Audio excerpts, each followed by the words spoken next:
Sebelumnya selamat sore Pak. Sore. Untuk video laporan sebelumnya Bapak mungkin boleh perkenalan diri dulu sebagai mentor saya di sini. Oke, terima kasih. Nama saya Yuda Riantono. Di sini saya sebagai senior CSR di PT Industri sudah semenjak 8 tahun yang lalu hingga sekarang, dan saya juga sebagai praktisi pengajar juga di luar, di lapangan juga, serta di sini sudah membimbing mahasiswa dari tahun 2017 sampai dengan sekarang.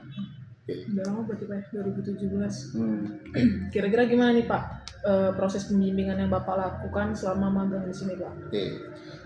Untuk proses bimbingan atau pengajaran yang saya berikan, itu saya bedakan antara magang yang SMK dengan yang dari perguruan tinggi. Kalau SMK mungkin kita akan mengajarkan dalam bentuk dasar-dasar teori yang sudah mereka dapat di sekolah dan kita terapkan di dalam dunia kerja. Bedanya kalau mahasiswa dari perguruan tinggi itu lebih pekerjaan yang sifatnya analisa, ya. Jadi saya memberikan pengajarannya itu dan bimbingannya itu dalam bentuk studi kasus yang benar-benar real yang harus mereka dapat pecahkan masalahnya sehingga timbul namanya solusi, ya.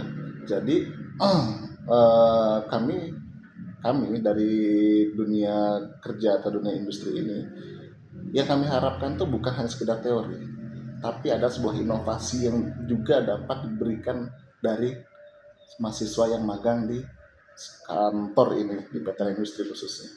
Jadi harapan kita itu jadinya bukan hanya sekedar saya mengajarkan kepada mahasiswa bimbingan, tapi kita juga harus dapat inputan dan inovasi juga dari mahasiswi dari perguruan tinggi tersebut yang magang di sini, seperti itu.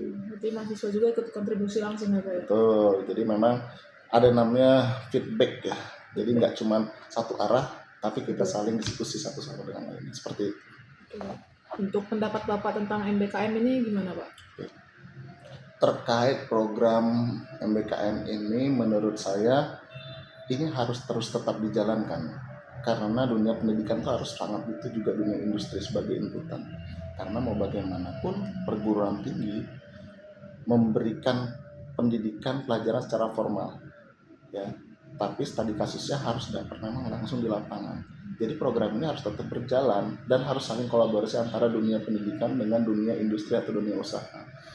Ini akan menciptakan sebuah kolaborasi dalam industri, kalau kita ngomong industri atau bisnis gitu ya, sehingga akan terus berjalan dengan inovasi baru sesuai dengan keinginan konsumen, ya kan, dengan cara kerja yang lebih profesional, ya kan, seperti itu. Untuk saran kedepannya Pak, mungkin untuk mahasiswa atau universitas langsung?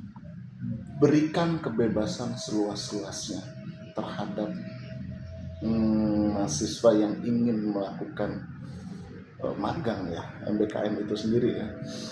Karena kalau kita membatasi gitu ya, itu akan menjadi hambatan bagi mahasiswa-mahasiswi tersebut untuk jauh lebih berkembang, ya kan? Karena kan nanti lulus dari kuliah, mungkin nanti mereka akan terus kerja.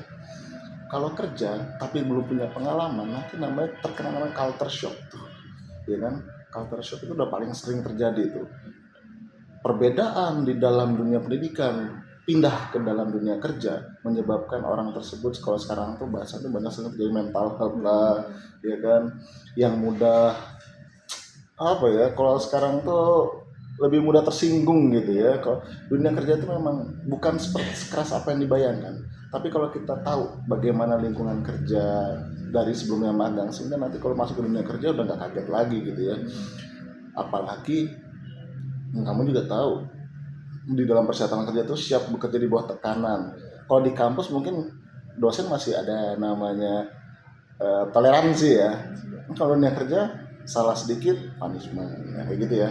Jadi kita harus mempelajari langsung di dalam dunia usaha tersebut, dunia industri tersebut, contohnya di perusahaan atau instansi lainnya, seperti itu. Mungkin itu aja pertanyaan Pak. Terima kasih sebelumnya. Oke, sama-sama. Ada lagi mau ditanyakan buat saya?